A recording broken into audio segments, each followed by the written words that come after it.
സാധാരണ ഇതിൽ ഒരാളുടെ ജീവനോ അപകടമുള്ള സിറ്റുവേഷൻ ഉണ്ടെങ്കിൽ പോലും നമ്മൾ കാശ് മുടക്കി ആ സിറ്റുവേഷൻ നെഗറ്റ് ചെയ്യും. ഇവിടെ 50 ലക്ഷം 1 കോടി ജനത്തിൻ്റെ life at risk. Immediate only solution, വേറെ ഒന്നും നോക്കേണ്ട ആവശ്യമില്ല. Decommission, reduce water level. എപ്പോഴാണിത് പൊട്ടുന്നത് നമ്മൾ പറയാൻ പറ്റില്ല. എന്താണ് ഇതിനുള്ളിൽ ഒരു രാഷ്ട്രീയം? പണം, അല്ലാതെ എന്താ പച്ചയ്ക്ക് പറഞ്ഞാൽ പണം. ഒരു എർത്ത് ക്വേക്ക് മര്യാദയ്ക്ക് വന്നാൽ ഒരു പുതിയ ഡാം പോലും താങ്ങില്ല. ഇത് ഡാം തുടങ്ങി കഴിഞ്ഞിട്ടാണ് കണ്ടുപിടിക്കുന്നത് ഫൗണ്ടേഷൻ്റെ നടുക്ക് തന്നെ സെൻറ്ററിൽ ഒരു ഹ്യൂജ് ക്രിവൈസ് ഉണ്ടെന്ന് അക്രോസ് ദ ഡാം. അത് സാധാരണഗതിയിൽ ഒരിക്കലും അങ്ങനെ പണിയില്ല. ഈ പണിതേക്കുന്ന സ്ട്രക്ചർ കോൺക്രീറ്റ് എന്ന് പറയാൻ പറ്റില്ല, ബിക്കോസ് ഇന്ന് കോൺക്രീറ്റ് എന്ന് പറഞ്ഞാൽ RCC ആണ്. ഇതിലാകെ ഉള്ളത് പൊടിച്ച കല്ലിൻ്റെ പീസസ്, ഗ്രാവലും ലൈമും സുർക്കിയും മാത്രമേ. അത് വെച്ച് പണിതേക്കുന്നതാണ് ഇത് majority of the dam area. ഇതിൽ ഒരു കാര്യം എന്ന് വെച്ചാൽ തലച്ചുമടായിട്ട് കൊണ്ടുവരാൻ പറ്റുന്ന കല്ല്, അത്രയേ ഉള്ളൂ. ക്യാപ്സൂളുകൾ ഇറക്കി പ്രതിരോധിക്കുന്നവർക്ക് പറയാനുണ്ടായിരുന്നത് ഇത് ഗ്രാവിറ്റി ഡാമാണ്. പാറ ബ്രിട്ടീഷുകാർ കൊരുത്ത് കെട്ടിയിരിക്കുകയാണ്. പത്മനാഭസ്വാമി ക്ഷേത്രം പോലെയൊക്കെയാണ് ഇത് പണിതിരിക്കുന്നത്. പത്മനാഭസ്വാമി ക്ഷേത്രം വെള്ളത്തിലാണ് പണിതിരിക്കുന്നത്, കരയിലല്ലേ. അതിൻ്റെ പൊട്ടൻഷ്യൽ എനർജി നോക്കുകയാണെങ്കിൽ ഐ തിങ്ക് അറൗണ്ട് 180 ആറ്റം ബോംസിൻ്റെ ഫോഴ്സാണ് റിലീസ് ചെയ്യുന്നത്. ലിബിയയിലൊക്കെ ഡാം പൊട്ടിയപ്പോൾ നോക്കിയാൽ മതി, ആ എൻ്റയർ ഏരിയ ഹൈറൈസ് ബിൽഡിങ്സ് എല്ലാം ഒന്ന് ട്രേസ് പോലും ഇല്ല. 2 TMC വെള്ളമുള്ളൂ കേട്ടോ. അത് 2 TMC, ഇവിടെ 120 TMC ആണ്. ഇനി എല്ലാം കൂടെ പൊട്ടില്ലെങ്കിലും 15 TMC അപ്പുറത്തുണ്ട്. അല്ല, എല്ലാം കൂടെ പൊട്ടാതിരിക്കാൻ ഒരു സാധ്യതയില്ല. സമാധാനത്തിന് വേണ്ടി പറഞ്ഞോട്ടെ. നമുക്ക് ആകെ പ്രാർത്ഥിക്കാൻ പറ്റുന്ന നൈറ്റിൽ സംഭവിക്കണേ എന്നുള്ളതാണ്. നമുക്ക് അറേബ്യൻ കടലില് അറിയില്ല, സഫർ ചെയ്യേണ്ട ആവശ്യമില്ല. മുല്ലപ്പെരിയാർ മലയാളിയുടെ തലയ്ക്ക് മുകളിൽ ഒരു ജലബോംബായി നിൽക്കാൻ തുടങ്ങിയിട്ട് 1 നൂറ്റാണ്ട് കഴിഞ്ഞിരിക്കുന്നു. ഇന്ന് നമ്മളോടൊപ്പം ഈ വിഷയത്തിൽ സംസാരിക്കാനുള്ളത് അഡ്വക്കേറ്റ് റസൽ ജോയി ആണ്. നമസ്കാരം. അതുപോലെ തന്നെ എഞ്ചിനീയറായ പ്രമോദ് ജോഷുവ സൈമൺ. നമസ്കാരം.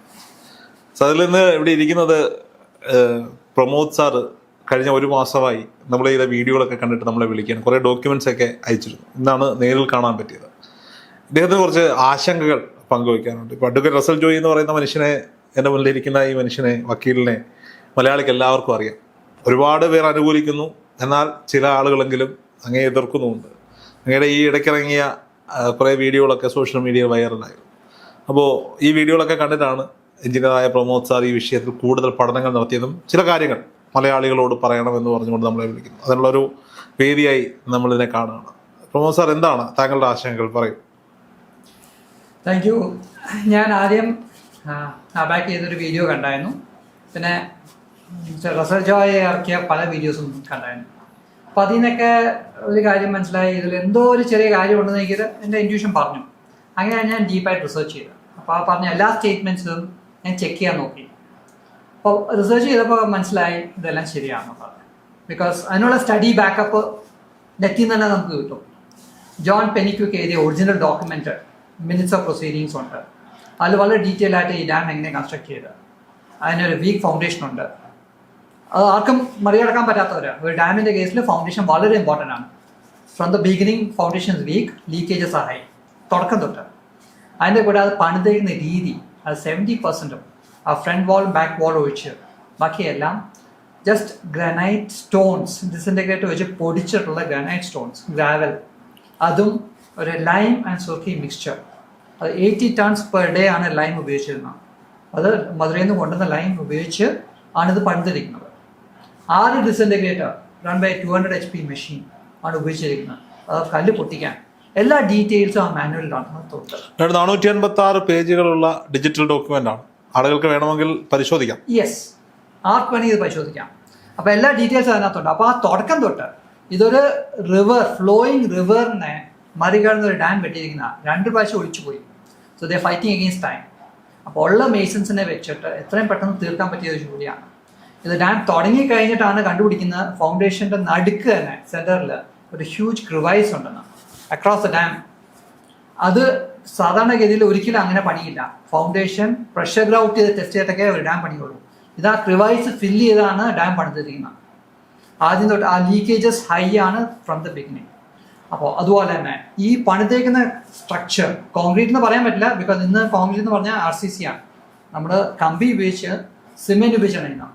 ഇതിലാകെ ഉള്ളത് പൊടിച്ച കല്ലിൻ്റെ പീസസ്, ഗ്രാവലും ലൈമും സുർക്കി മാത്രമേ ഉണ്ടാവും. അത് വെച്ച് പണിതേക്കുന്നതാണ് ഇത് majority of the dam area.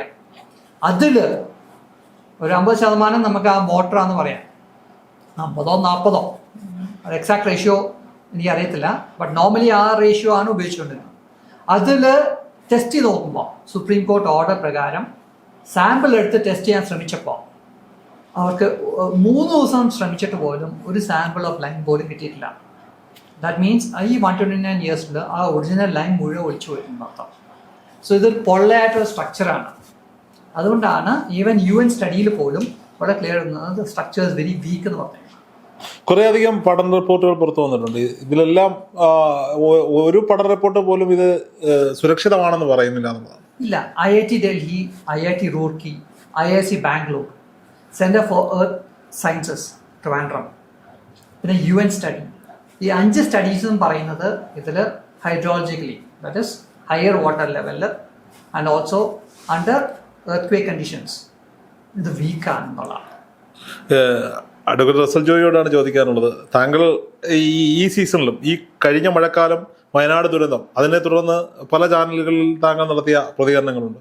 ഇതെല്ലാം വരുമ്പോൾ ക്യാപ്സൂളുകൾ ഇറക്കി പ്രതിരോധിക്കുന്നവർക്ക് പറയാനുണ്ടായിരുന്നത് ഇത് ഗ്രാവിറ്റി ഡാമാണ്, പാറ അടുക്കിയിരിക്കുകയാണ്, പാറ ബ്രിട്ടീഷുകാർ കൊരുത്ത് കെട്ടിയിരിക്കുകയാണ്, പത്മനാഭസ്വാമി ക്ഷേത്രം പോലെയൊക്കെയാണ് ഇത് പണിതിരിക്കുന്നത്, അതുകൊണ്ട് ഇതിനൊന്നും സംഭവിക്കില്ല എന്നാണ്. ഇദ്ദേഹം കുറേ റിപ്പോർട്ടുകൾ, അതായത് ഇത് ഉണ്ടാക്കി വെച്ച ബ്രിട്ടീഷുകാർ എഴുതി ചേർത്ത് ഡോക്യുമെന്റ്സ് സഹിതം നമുക്ക് മുന്നിൽ പ്രേക്ഷകർക്ക് വേണ്ടി നമുക്ക് സ്ക്രീനിൽ കാണിക്കാം, കുറച്ച് ഡോക്യുമെന്റ്സ് കാണിക്കാം, ഇതിന്റെ ലിങ്ക് ആവശ്യപ്പെടുന്നവർക്ക് നമുക്ക് കൊടുക്കുകയും ചെയ്യാം അങ്ങ് പറയുന്ന കാര്യങ്ങൾ. അപ്പോൾ എന്താണ് ഇപ്പോൾ പറയാനുള്ളത്? പത്മനാഭസ്വാമി ക്ഷേത്രം വെള്ളത്തിലാണ് പണിതിരിക്കുന്നത്, കരയിലല്ലേ. ഇത് വെള്ളത്തിലുള്ള കൺസ്ട്രക്ഷനാണ്. പിന്നെ ബ്രിട്ടീഷുകാരാണ് ലോകത്ത് പകുതിയോളം പണിതതെല്ലാം ഫോറിനേഴ്സാണ്. നമ്മുടെ ഇടുക്കി ഡാം തന്നെ കനേഡിയൻ എഞ്ചിനീയേഴ്സ് അല്ലേ പണിതത്. അങ്ങനെ ഈ ബ്രിട്ടീഷുകാരും ഫോറിൻ എഞ്ചിനീയേഴ്സാണ് ലോകത്തിലെ പ്രധാനപ്പെട്ട അണക്കെട്ടുകളൊക്കെ പണിതിരിക്കുന്നത്. അതിലെ ഒരു വർഷം ഒരു ഡാമെങ്കിലും തകർന്നു പോകുന്നുണ്ട്. ബ്രിട്ടീഷുകാർ പണിത ബ്രിട്ടനിൽ തന്നെ ഡാം തകർന്നിട്ടുണ്ട്. ബ്രിട്ടീഷുകാർ പണിതുകൊണ്ട് തകരില്ല എന്നൊന്നും പറയാൻ പറ്റത്തില്ല. ഈ ഗ്രാവിറ്റി ഡാമാണ്, പാറകളാണ് ഇവിടെ അടുക്കി വെച്ചിരിക്കുന്നതെന്ന് പറയുമ്പോഴാണ് ഇദ്ദേഹം പറയുന്നത് പാറകൾ പൊട്ടിച്ച് സുർക്കി മിശ്രിതം ചേർത്ത്, ലൈക്ക് നമ്മുടെ കോൺക്രീറ്റിന് സിമെന്റ് ഉപയോഗിക്കുന്നതിന് പകരം സുർക്കി മിശ്രിതം ചേർത്തിട്ടാണ് ഈ 2 വാളുകൾ തീർത്ത് അതിന് അകത്ത് ഫില്ല് ചെയ്തിരിക്കുന്നതെന്ന് അദ്ദേഹം തെളിവുകൾ സഹിതം മുന്നോട്ട് വെക്കുകയാണ്. അപ്പോൾ ഈ പറയപ്പെടുന്ന പാറകളാണ് ഈ സുർക്കി മിശ്രിതം ഇതിന്റെ ഗ്യാപ്പ് അടയ്ക്കാൻ മാത്രമാണ് ഉപയോഗിച്ചത്. ഇതിന്റെ സ്ട്രെങ്തനിങ്ങിൽ സുർക്കി മിശ്രിതത്തിന് യാതൊരു ഭാഗവാക്കും ഇല്ലായിരുന്നു എന്നൊക്കെയാണ് പല ആളുകളും താങ്കളെ വിമർശിക്കുന്നവർ പറയുന്നത്. അവിടെയാണ് ഞാൻ ചോദിച്ചത്, അതിനകത്ത് എന്തെങ്കിലും അഭിപ്രായം പറയാനുണ്ടോ? പിരമിഡിന്റെ ഒരു കല്ലിന് എത്ര ഭാരമുണ്ട് സാറേ? സാധാരണ ഇതിൽ മെയിൻ പിരമിഡൊക്കെ നോക്കണേ 2500 കിലോ ഒറ്റക്കല്ല് 2500 കിലോ. പക്ഷെ ഈ കേസിൽ 10-15 കിലോ കൂടുതൽ വെയിറ്റ് ഉണ്ടാവില്ല. ബിക്കോസ് ജോൺ പെനിക്ക് വളരെ ക്ലിയർ ആയിട്ട് ചെയ്തേക്കുന്നത് ഇത് റിവർ ക്രോസ് ചെയ്ത് 1-2 പേർക്ക് ക്യാരി ചെയ്യാൻ പറ്റുന്ന കല്ലുകൾ മാത്രമേ ഉപയോഗിച്ചുള്ളൂ. ആ കല്ലുകളാണ് ഉപയോഗിച്ചിരിക്കുന്നത് ആ ഫ്രണ്ട് വാൾ ആൻഡ് ബാക്ക് വാളിന് മാത്രമാണ്. മേജർ പോർഷൻ ഈ 6 ഡിസിൻറ്റഗ്രേറ്റ് ഉപയോഗിച്ചാണ് പൊടിച്ചേക്കുന്നത്. അപ്പോൾ അത് നമുക്ക് കൃത്യം പറയാൻ പറ്റില്ല. പക്ഷേ ഈ സൈസിൽ കൂടുതൽ ഉണ്ടാവാനുള്ള സാധ്യത വളരെ കുറവാണ്. നമ്മൾ സാധാരണ റോഡ് പണിയൊക്കെ ചെയ്യുമ്പോൾ ഉള്ള പോലത്തെ 1.5 മീറ്റർ നമ്മൾ വിളിക്കുന്ന അതെ. ഇതില് ഒരു കാര്യം എന്ന് വെച്ചാൽ തലച്ചുമടായിട്ട് കൊണ്ടുവരാൻ പറ്റുന്ന കല്ല് അത്രേ ഉള്ളൂ.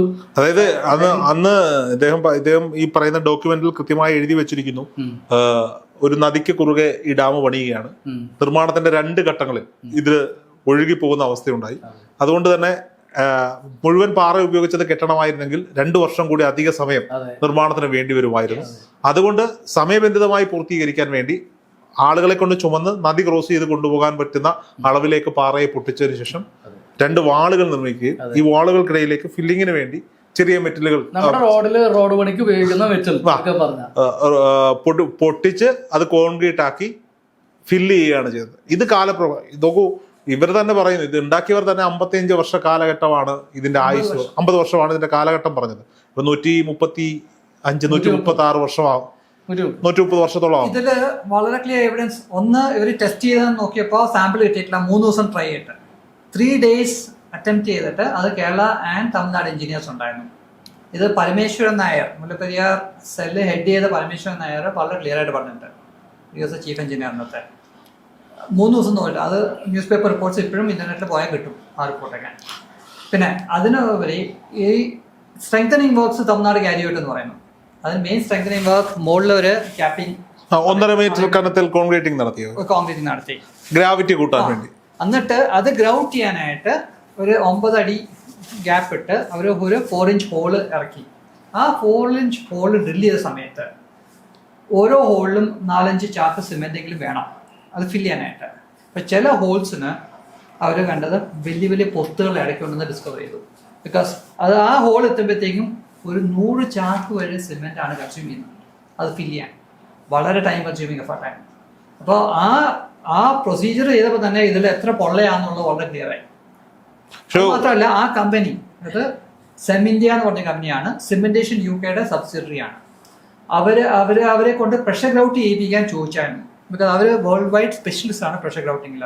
ഈ കമ്പനി റിഫ്യൂസ് ചെയ്തു, ഭയങ്കര റിസ്കിയാന്ന് പറഞ്ഞു. പ്രഷർ ഗ്രൗട്ടിങ് ചെയ്താണെങ്കിൽ ഗുണം അകത്തേക്ക് മുഴുവൻ ആ പൊള്ള ഉള്ള ഹോൾസിലേക്കൊക്കെ സിമെന്റ് കുറച്ച് കയറി കുറച്ചും കൂടെ ഒരു ലൈഫ് കൂട്ടാൻ പറ്റും. ചെയ്യാൻ പറ്റില്ല. 4-5 ഗ്യാപ്പിൽ ഇത്രത്തോളം ഹോളുകൾ ചെയ്ത് 100 ചാക്ക് സിമെന്റ് ഗ്രൗട്ടോളം പമ്പ് ചെയ്തു എന്ന് പറയുമ്പോൾ അത് കൂടുതൽ സ്ട്രെങ്ത് ആയിട്ടുണ്ടാവില്ല. പക്ഷെ അത് ആ ചെറിയൊരു ഏരിയ മാത്രമേ പോകുള്ളൂ, ആ ഏരിയയിലേക്ക് മാത്രമേ പോകുള്ളൂ. അത് ബാക്കി ഹോൾ തിങ് പൊള്ളയാണ്. ഇത് 9 അടി ഗ്യാപ്പ് ഇട്ടാണ് ഇത് ഇടുന്നത്. ഗ്രാവിറ്റിയിൽ, പ്രഷർ ഗ്രൗട്ടിങ് അല്ല, ഗ്രാവിറ്റിയിലാണ് ഇടുന്നത്. വെള്ളത്തിലേക്കാണ് ചെല്ലുന്നത്. അപ്പൊ കുറെ വെള്ളത്തിൽ ഒളിച്ചു പോകും. മനസ്സിലായോ? അപ്പോ ഒരിക്കലും സ്ട്രെങ്തനിങ് വർക്ക് എന്ന് പറഞ്ഞാൽ 110 അടി താഴെയുള്ള സ്ട്രെങ്തനിങ് വർക്ക് എന്ന് പറഞ്ഞാൽ ഇല്ല. അതിന്റെ മുകളിൽ ഫ്രണ്ടും ബാക്കും അവര് ഭംഗിയാക്കി വെച്ചിട്ടുണ്ട്. അപ്പൊ ശരിക്കുള്ള സ്ട്രെങ്തനിങ്, ആ എക്സിസ്റ്റിംഗ് സ്ട്രക്ചറിനുള്ള ശരിക്കുള്ള സ്ട്രെങ്തനിങ് വർക്ക് നടന്നു പറയാൻ പറ്റില്ല. മെജോറിറ്റി ഓഫ് ദ ഏരിയ പൊള്ളയാണ്. ഈ പ്രഷർ ഗ്രൗട്ട് ചെയ്യാനായിട്ട് കമ്പനി റിഫ്യൂസ് ചെയ്തല്ലേ? റിഫ്യൂസ് ചെയ്തു. റൈറ്റിംഗിൽ എഴുതി കൊടുത്താൽ മാത്രം അവർ ട്രൈ ചെയ്യാന്ന് പറഞ്ഞു. റെസ്പോൺസിബിലിറ്റി ഈസ് ഗവൺമെന്റിന്റെ. അത് തമിഴ്നാട് ഗവൺമെന്റ് അതിലേക്ക് പോയില്ല. അല്ല, ഞാൻ ചോദിക്കട്ടെ, ഇപ്പൊ മെട്രോമാൻ ശ്രീധരൻ ഒരു നിർദ്ദേശം മുന്നോട്ട് വെച്ചു. ടണലുകൾ വഴി മുല്ലപ്പെരിയാറിൽ നിന്ന് വെള്ളം തമിഴ്നാട് കൊണ്ടുപോകാൻ തയ്യാറാകണം. തമിഴ്നാട്ടിൽ പോയി ചെറിയ ചെറിയ ഡാമുകൾ നിർമ്മിച്ച് ഈ വെള്ളം അവിടെ സൂക്ഷിച്ചാൽ അടുത്തൊരു 50 വർഷക്കാലത്തേക്ക് മുല്ലപ്പെരിയാറിലൊന്നും സംഭവിക്കില്ല. അതായത് വെള്ളം കൊണ്ടുപോകാൻ തയ്യാറാവുകയാണെങ്കിൽ. ഞാൻ ശ്രീധരൻ പറഞ്ഞത് ഫുൾ വീഡിയോ കണ്ടായിരുന്നു. ശ്രീധരൻ പറഞ്ഞത് ലോജിക്ക് വളരെ ക്ലിയർ ആണ്. ഒരു 100 അടി ഹൈറ്റിലേക്ക് വെള്ളം കുറയ്ക്കുകയാണെങ്കിൽ, ഇപ്പൊ 142 വേഴ്സസ് 100 നോക്കുകയാണെങ്കിൽ നമ്മുടെ റിസ്ക് ഒരു 60% കുറയും. അത്രയും പ്രഷർ കുറയുമല്ലോ. ഓക്കെ, അതിന്റെ കൂടെ ഇപ്പോൾ ഉള്ള ഒരു കോൺക്രീറ്റ് ബാക്കിംഗ് വാൾ ഒരു കൊടുത്തിട്ടുണ്ടല്ലോ, അതിനെ കുറച്ചും കൂടെ സ്ട്രെങ്തൻ ചെയ്യാൻ ബട്ട്രസിംഗ് പില്ലേഴ്സ് ആണ് പുള്ളി സജസ്റ്റ് ചെയ്തിരിക്കുന്നത്. അതും കൂടെ കൊടുക്കുമ്പോഴാണ് ഇത്രയും ലൈഫ് കിട്ടുമെന്ന് പറയുന്നത്. ഓക്കെ, അതും ഒരു എർത്ത് കേക്ക് വന്നാൽ ഈവൻ ഒരു പുതിയ ഡാം അവിടെ പണിയുന്ന പോലും സേഫ് അല്ല. ബിക്കോസ് നേച്ചറുടെ ഫ്യൂരി നമ്മൾ വയനാട്ടിൽ കണ്ടതാണ്. അപ്പോൾ അത് ഇവിടെ വേണമെങ്കിൽ സംഭവിക്കാം. ഈ കോലാഹലങ്ങൾക്ക് ശേഷം കേന്ദ്ര ജല കമ്മീഷൻ അവിടെ ഒരു സൂക്ഷ്മ പരിശോധന നടത്താൻ ഒരു നിർദ്ദേശം മുന്നോട്ട് വെച്ചിട്ടുണ്ട്. സുരേഷ് ഗോപിയുടെ നിർദ്ദേശപ്രകാരം അവർ അംഗീകരിച്ചിട്ടുണ്ട് മുല്ലപ്പെരിയാറിൽ ഒരു സൂക്ഷ്മ പരിശോധന നടത്താൻ വേണ്ടിയിട്ട്. താങ്കളുടെ ആവശ്യങ്ങളുടെ ഒരു അറ്റത്തെങ്കിലും വരുന്നുണ്ടോ ഇത്? അല്ല, ആവശ്യം അതാണ്. പക്ഷെ അതിന് പറ്റിയ ഒരു ഏജൻസി അല്ല സെൻട്രൽ വാട്ടർ കമ്മീഷൻ. അവർക്കതിനുള്ള എക്യുപ്മെന്റ്സോ ടൂൾസോ ഒന്നും ഇല്ല. ഏതെങ്കിലും ഒരു വിദേശ എക്സ്പേർട്സ് വന്ന് പരിശോധിക്കുകയായിരിക്കും നല്ലത്. അതിനാണ് നമ്മൾ സുപ്രീം കോടതിയിൽ ഇന്റർനാഷണൽ റിലയബിലിറ്റി സയന്റിസ്റ്റുകൾ വരണമെന്ന് പറഞ്ഞിട്ട്. അപ്പോൾ ഇവർക്ക് അത് കഴിയില്ല, അതാണ് വാസ്തവം. എന്നിരുന്നാലും ഒരു ഇത്രയൊക്കെ കിടന്ന് ബഹളം വെച്ചതിന്റെ അല്ലെങ്കിൽ ഇത്രയൊക്കെ പ്രതികരിച്ചതിന്റെ കേസ് നടത്തിയതിന്റെ ഒരു ചെറിയ ശതമാനമെങ്കിലും അവിടെയൊക്കെ കണ്ണു തുറന്നു തുടങ്ങി എന്ന് നമുക്ക് വിശ്വസിക്കാൻ പറ്റുമോ? അത് വിശ്വസിക്കാം. ഒരാളെങ്കിൽ ഒരാൾ ഇവിടുന്ന് വോട്ട് ചെയ്ത് ജയിപ്പിച്ച ഒരാൾ, ഞാനിപ്പോ രാഷ്ട്രീയം പറയല്ല, ഒരാളെങ്കിലും അവിടെ ചെന്ന് ഇത് ചെയ്യണം. അപ്പൊ തമിഴ്നാട് തിരിച്ചു ചോദിച്ചൊരു ചോദ്യമുണ്ട്, സുരേഷ് ഗോപി കേരളത്തിന്റെ മാത്രം കേന്ദ്രമന്ത്രി ആണോ എന്ന്. അപ്പൊ ഒരാളെങ്കിലും വാ തുറന്ന് ഇത് ചോദിച്ചത് നമുക്കൊരു പ്രതീക്ഷയ്ക്ക് വകവെക്കുന്നുണ്ടോ കേന്ദ്രത്തിൽ നിന്ന്? തീർച്ചയായിട്ടും ഉണ്ട്. പക്ഷെ അണ്ണാമലൈ, തമിഴ്നാട് BJP ഘടക പ്രസിഡന്റ് അണ്ണാമലൈ പറഞ്ഞതും കൂടി കൂട്ടി വായിക്കണം. കേരളത്തിലെ രാഷ്ട്രീയക്കാരും തമിഴ്നാട്ടിലെ രാഷ്ട്രീയക്കാരും തമ്മിൽ ഒരു അൺഹോളി നെക്സസ് ഉണ്ട് മുല്ലപ്പെരിയാർ വിഷയത്തിൽ നിന്ന് ശ്രീ അണ്ണാമലൈ പറഞ്ഞിട്ടുണ്ട്. അങ്ങനെ വരുമ്പോൾ ആ നെക്സസ് ഉള്ളിടത്തോളം കാലം ഈ സുരേഷ് ഗോപിക്ക് എന്തെങ്കിലും ചെയ്യാൻ പറ്റുമെന്ന് വിചാരിക്കാൻ പറ്റുമോ? അതാണ്. ഓക്കെ, എന്തായാലും പറയാമെന്ന്. ഈ കേസില് ശരിക്കും പറഞ്ഞാൽ ഇന്റർനാഷണൽ ടീം വന്ന് തന്നെ ചെക്ക് ചെയ്തേ പറ്റുള്ളൂ. ബിക്കോസ് ഇന്ത്യക്ക് ഇപ്പോൾ ഇടുക്കി ഡാം പണിതത് ഇന്ത്യൻ എഞ്ചിനീയേഴ്സ് ആണോ?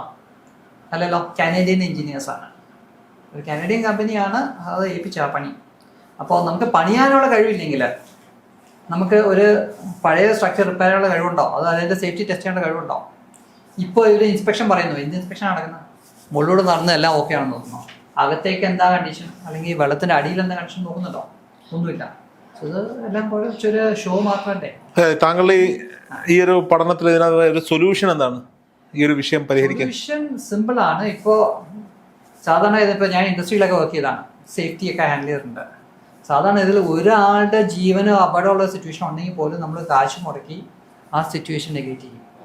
ഇവിടെ 50 ലക്ഷം 1 കോടി ജനത്തിന്റെ life at risk. Immediate only solution, വേറെ ഒന്നും നോക്കേണ്ട ആവശ്യമില്ല. Decommission, reduce water level. എത്രത്തോളം വാട്ടർ ലെവൽ റെഡ്യൂസ് ചെയ്യുന്നോ റിസ്ക് കുറയും. ബിക്കോസ് ഇതിൽ വലിയ റിസ്ക് എന്താണ്, ഇപ്പോൾ റെയിനി സീസൺ വരികയാണ്. എല്ലാ rainy season risk is very very high. Because ഇതിൻ്റെ കാച്ച്മെൻറ്റ് ഏരിയ ഹ്യൂജ്. ഓക്കെ, ഇത്രയും വലിയൊരു കാച്ച്മെൻറ്റ് ഏരിയ ഉള്ള ചെറിയ അത് വെച്ച് നോക്കുമ്പോൾ റിസർവോയർ സ്മോൾ. അപ്പോൾ നല്ലൊരു മഴ വരുമ്പോൾ ഈ വാട്ടർ ലെവൽ കൂടുന്നത് അനുസരിച്ച് വെള്ളം പുറത്തേക്ക് എടുക്കാനുള്ള പ്രൊവിഷൻ നമുക്കില്ല. 13 ഷട്ടർ ഫുൾ ഓപ്പൺ വെച്ചാലും തമിഴ്നാട് വെള്ളം എടുത്താൽ പോലും വാട്ടർ ലെവൽ റൈസ് ചെയ്യും. ഓക്കെ, ഒരു ഈവൻ ഉരുൾപൊട്ടൽ വന്നിട്ട് 5 അടി വെള്ളമൊക്കെ പെട്ടെന്ന് റൈസ് ചെയ്ത് ഇതിലുള്ള വർക്ക് നിന്ന് പോയിട്ടുണ്ട്. ഇതിൽ വർക്ക് നടക്കുന്ന സമയത്ത് ഉള്ള എഞ്ചിനീയേഴ്സിന്റെ എക്സ്പീരിയൻസ് ആണ് പറയുന്നത്. 455 പേജിൽ പറഞ്ഞു പോകുന്നുണ്ട്. അതിൽ മാത്രമല്ല, ഇത് കഴിഞ്ഞിട്ട് റീസെന്റ് ടൈമിൽ 10-20 കൊല്ലത്തിന് മുമ്പ് അവിടെ വർക്ക് നടക്കുന്ന സമയത്ത് ഉരുൾ പൊട്ടിയിട്ട് വാട്ടർ ലെവൽ 5 അടി പെട്ടെന്ന് കൂടിയ സിറ്റുവേഷൻസ് ഉണ്ട്. മനസ്സിലായി? ഉരുൾ പൊട്ടുമ്പോൾ അണ്ടർഗ്രൗണ്ട് വാട്ടർ മാത്രമേ റിലീസ് ആവുകയാണ്, അത്രയും കയറി വരികയാണ്. അതൊക്കെ ഓൺ റെക്കോർഡ് ഓൺ ഹിസ്റ്ററിയാണ്. അത് എർത്ത് ക്വേക്സ് ഈവൻ 4.5 റേഞ്ചിലുള്ള വന്നിട്ടുണ്ട്. ഇതൊരു ഫോൾട്ട് ലൈൻ ആണ് ഇരിക്കുന്നതെന്നുള്ളതുകൊണ്ട് ഇതിന് ചുറ്റുമുള്ള ഇതിൽ 10-22 എന്താ പറയുക ഫോൾട്ട് ലൈൻസ് ചുറ്റും ഉണ്ടെന്നുള്ള എവറിത്തിങ് ഇസ് ഓൺ റെക്കോർഡ്. അപ്പോൾ ഇത് എർത്ത് ക്വേക്ക് ഓർ നല്ലൊരു മഴ വന്നാൽ ഇത് താങ്ങുന്നില്ല. ബിക്കോസ് ഫോർ എക്സാമ്പിൾ ഇത് ഓപ്പറേറ്റ് ചെയ്യുന്നത് തമിഴ്നാടാണല്ലോ. ഒരു കമ്മ്യൂണിക്കേഷൻ ഫെയിലർ ഉണ്ടെങ്കിലും മതിയില്ലേ, സമയത്തിന് ഡിസിഷൻ എടുക്കേണ്ടത് വെള്ളം എന്തെങ്കിലും കുറയ്ക്കാനും എന്തെങ്കിലും. നമുക്ക് ഓൾറെഡി 2018 ഫ്ലഡ്സ് എന്തുകൊണ്ടാണ് വന്നത്? Timely communication or misjudgement problems. അത് തന്നെ ഒരു റീസൺ ആവാം. ഇതിന് ഹയർ വാട്ടറിലേക്ക് പോയാൽ ഇത് താങ്ങില്ല. അതാണ് ഏറ്റവും വലിയ റിസ്ക്. ഓർ അത് പറയാൻ പറ്റില്ല, ബിക്കോസ് എർത്ത് ക്വേക്ക് ആയിരിക്കും ചിലപ്പോൾ ബിഗസ്റ്റ് റിസ്ക്. പിന്നെ ഓഫ് കോഴ്സ് 19 ക്വാരി ഓപ്പറേറ്റ് ചെയ്യുന്നില്ലേ ഇടുക്കി ജില്ലയിൽ. അപ്പോൾ അതിൻ്റെ നമ്മൾ തേങ്ങ എങ്ങനെയാണ് പൊട്ടിക്കുന്നത്? ഒറ്റ അടിക്കലല്ലോ പൊട്ടുന്നത്. റിപ്പീറ്റഡ് ബ്ലോയിൽ എത്രാമത്തെ ബ്ലോ എന്ന് നമുക്ക് പറയാൻ പറ്റില്ല, കാരണം ആർക്കും പ്രെഡിക്റ്റ് ചെയ്യാൻ പറ്റില്ല. പക്ഷെ ഇത്രയും പഴയ വീക്ക് സ്ട്രക്ചറിൽ നമ്മൾ ഔട്ട്സൈഡ് ഇപ്പോൾ ഹൈ വാട്ടർ ലെവലുള്ള pressure or mini earthquake പോലും ഈവൻ ഒരു 4 കൂടുതൽ റിക്ടർ സ്കെയിലിൽ വന്നാൽ ആ ഏരിയയിൽ വന്നാൽ താങ്ങുമെന്ന് നമുക്ക് ഒരിക്കലും പറയാൻ പറ്റില്ല. എപ്പോഴാണിത് പൊട്ടുന്നത് നമുക്ക് പറയാൻ പറ്റില്ല. സോ ഇറ്റ്സ് ഓൺലി നമുക്ക് ആ ടൈം പെട്ടെന്ന് ആക്ട് ചെയ്യുക എന്നുള്ളത് മാത്രമുള്ള സൊല്യൂഷൻ. അത് എങ്ങനെ ആക്ട് ചെയ്യും, who will take the decision, അതാണ് കീ. അപ്പോൾ കേരളം തമിഴ്നാടും കളിച്ചുകൊണ്ടിരിക്കുന്നത് വളരെ ക്രിസ്റ്റൽ ക്ലിയർ ആണ്. അപ്പോൾ കോടതി ഇടപാടിലെല്ലാം വളരെ ക്ലിയർ ആണ്. ബിക്കോസ് ഇദ്ദേഹത്തിൻ്റെ ഒരു പെറ്റീഷനിൽ തന്നെ സുപ്രീം കോടതി ഇങ്ങോട്ട് ചോദിക്കുന്നുണ്ട്, നമുക്കൊരു ഇന്റർനാഷണൽ ടീമിനെ കൊണ്ടുവരട്ടെ എന്ന് 3 ഗവൺമെന്റിനോട് ചോദിച്ചിട്ട് കേരള ഗവൺമെന്റ് ആണ് ഇത് ഒബ്ജക്റ്റ് ചെയ്തത്. ലോയർ, കേരള ഗവൺമെന്റ് ലോയറാണ് ഒബ്ജക്റ്റ് ചെയ്തിരിക്കുന്നത്, അത് വേണ്ട. അപ്പോൾ ഈ പറയുന്നതെല്ലാം പ്രശ്നം തന്നെ. അത് കേരളം ഒരു കേസ് നടത്തുമ്പോൾ ഇവിടെ ഒരാൾ ഒറ്റയാൾപ്പട്ടാളം ഒരു കേസ് നടത്താൻ ചെല്ലുമ്പോൾ ഇദ്ദേഹം ജയിക്കുകയും ഇവർ ജയിക്കുന്നത് അവർക്ക് കാണാൻ പറ്റില്ലല്ലോ. അതല്ലല്ലോ ഇമ്പോർട്ടന്റ്. സംഗതി ഇത് സേഫ് ആണോ എന്ന് കണ്ടുപിടിക്കാനല്ലേ. അത് കേരള ഗവൺമെന്റ് ഈഗോ അല്ലെങ്കിൽ ഇതല്ലല്ലോ വലുത്. വെസ്റ്റഡ് ഇൻട്രസ്റ്റ് അഫെയർ എവിടെയോ ഒത്തുകളി ഉണ്ടെന്നുള്ള വളരെ ക്ലിയർ ആണ്. ഈ ഇതില് സാധാരണക്കാർക്ക് എപ്പോഴും സംശയമുള്ള ഒരു വിഷയമാണ്, തമിഴ്നാടിന് വെള്ളം കിട്ടിയാൽ പോരെ. തമിഴ്നാടിന് ഇപ്പോൾ പൈപ്പ് വഴി വെള്ളം കൊണ്ടുപോവുക അല്ലെങ്കിൽ കക്കി ഡാമിൽ നിന്ന് വെള്ളം കൊണ്ടുപോവുക, വഴികൾ ഒരുപാടാണ്. കേരളം വെള്ളം കൊടുക്കാൻ തയ്യാറാവണം. എന്താണ് ഇതിനുള്ളിൽ ഒരു രാഷ്ട്രീയം? പണം. അല്ലാതെ എന്താ, പച്ചയ്ക്ക് പറഞ്ഞാൽ പണം. അല്ലാതെ എന്താ ഒരു സൊല്യൂഷൻ? ഒരു അനവധി സൊല്യൂഷൻസ് ഉണ്ട്. ഇപ്പോൾ ലേറ്റസ്റ്റ് ഒരു എഞ്ചിനീയർ ഒരു കർവേച്ചർ തിയറി കൊണ്ട് വന്നിട്ടുണ്ട്. അതായത് പള്ളാത്തുരുത്തി, ആലപ്പുഴയിലെ പള്ളാത്തുരുത്തി പാലമില്ലേ, അവിടെ നിന്ന് വെമ്പനാട്ട് കായലിൽ നിന്ന് തിരിച്ചൊഴുക്കാൻ വെള്ളം. അതായത് കടലിൽ കർവേച്ചറുള്ള പോലെ പുഴയിലും ഉണ്ട്. അതുകൊണ്ട് പുള്ളി അത് സയൻറ്റിഫിക്കലി പ്രൂവ്ഡ്, അതിന് പേറ്റന്റിന് അപേക്ഷിച്ചിട്ടുണ്ട്. അപ്പോൾ തിരിച്ച് ഇതുപോലെ ടണൽ വെച്ചിട്ട് തിരിച്ചൊഴുക്കി തമിഴ്നാട്ടിലേക്ക് കൊണ്ടുപോകാൻ പറ്റും. അങ്ങനെ വരുമ്പോൾ കുട്ടനാട്ടിലെ വെള്ളപ്പൊക്കം ഉണ്ടാവില്ല. കൃഷിക്ക് വെള്ളം അടിച്ചു മാറ്റി കൃഷി ചെയ്യേണ്ടതായിട്ടും വരില്ല. അപ്പോൾ എന്തുമാത്രം ബെനിഫിറ്റ് ഉണ്ട് ആ ഒരു ടെക്നോളജി ഉപയോഗിച്ച്. അപ്പോൾ തമിഴ്നാട്ടിന് വെള്ളം കൊടുക്കാനായിട്ട് ഒരുപാട് മാർഗങ്ങളുണ്ട്. അതിൽ തമിഴ്നാട് അതിൻ്റെ ഒബ്ജക്റ്റ് ചെയ്യാനുള്ള പ്രധാനപ്പെട്ട കാരണം പുതിയ കരാർ വരും. ഇപ്പോൾ 999 വർഷത്തെ കരാർ അങ്ങോട്ട് പോകും. അതായത് നമ്മുടെ 999 വർഷത്തെ അടിമത്തം അങ്ങോട്ട് പോകും. അപ്പോൾ അവരിപ്പോൾ അവരുടെ തന്നെ കണക്ക് പ്രകാരം 50,000 കോടി രൂപ പ്രതിവർഷം കൃഷിയിൽ നിന്ന് കിട്ടുന്നുണ്ട്. അപ്പോൾ ഒരു 10,000 കോടിയെങ്കിലും കൂടെ തരേണ്ടി വരും. ഇലക്ട്രിസിറ്റി സർപ്ലസ് സ്റ്റേറ്റ് ആണ് തമിഴ്നാട്. അതുകൊണ്ട് ഫുൾ ഇലക്ട്രിസിറ്റി ഇങ്ങോട്ട് തരേണ്ടി വരും. അതൊക്കെയാണ് അവരുടെ പേടി. അവരിപ്പോൾ ഫ്രീ ആയിട്ട് കൊണ്ടുപോകും. ഇപ്പം 10 ലക്ഷം രൂപയാണ് കേരളത്തിന് റെന്റ് നിശ്ചയിച്ചിരിക്കുന്നത്. അത് കേരള ഗവൺമെന്റ് വാങ്ങിച്ച് വെക്കുന്നില്ല. ശരിയാ, അത് വാങ്ങിച്ച് വെക്കാതിരിക്കാൻ നല്ലത്. 10 ലക്ഷം കിട്ടിയിട്ട് എന്ത് കാണിക്കാനാ? അത് വാങ്ങിച്ചെന്നുള്ള പേരുമോ? ഇപ്പൊ ഫ്രീ ആയിട്ടാണ് കൊണ്ടുപോണേ. അത് നടക്കില്ല. കരാറ് റദ്ദാവും, പുതിയ കരാറ് വരും. അതാണ് പേടി തമിഴ്നാടിന്. ശരിക്കും പറഞ്ഞാൽ since 1980 when dam safety became a national priority, an average of 24 dam failures have occurred annually എന്നാണ് പറയുന്നത്. US ആണല്ലോ നമ്മുടെ വേൾഡിൽ ഏറ്റവും അഡ്വാൻസ്ഡ് ആയിട്ട് പറയുന്നത്. US ഡേറ്റ ആണ്. US കുറെ ഡാം ഫെയിലിയേഴ്സ് വന്നിട്ട് ഭയങ്കര നാഷണൽ പ്രയോറിറ്റി ആക്കി മാറ്റി ഡാം സേഫ്റ്റി. അതാക്കി കഴിഞ്ഞിട്ട് ഭയങ്കര പ്രയോറിറ്റി ആകുമ്പോൾ സേഫ്റ്റി ചെക്കിങ്ങും എല്ലാം ഉണ്ടാവുമല്ലോ. അതെല്ലാം ഉണ്ടായിട്ട് there have been 24 dam failures annually. അതെന്തുകൊണ്ടായിരിക്കും? It's only the aging factor. പണ്ട് പണിത് വെച്ച ഡാംസ് എല്ലാം അത്ര സേഫ് ഒന്നുമല്ല. എല്ലാ കേസിലും ഒരു കോമൺ ഫാക്ടർ, ഗവൺമെന്റ് എപ്പോഴും പറഞ്ഞത് സേഫ് ആണെന്ന് പറയുള്ളൂ. ഒരു ഗവൺമെന്റ് പറഞ്ഞിട്ടില്ല അൺസേഫ് ആണ്. പൊട്ടിയിട്ട് മരിക്കുന്ന സാധാരണ. കഴിഞ്ഞ ഇന്റർവ്യൂവിൽ ചൈനയിലെ ഡാമിനെ പറ്റി സംസാരിച്ചു. ചൈനയിലെ കേസ് 3000 ഡാംസ് ആണ് പൊട്ടിയത്. അല്ലെ, 3000. ചൈന വിട്, ചൈനയിൽ എന്ത് പൊട്ടി എത്ര മരിച്ചു എന്നുള്ളത് പുറത്തു വരില്ല.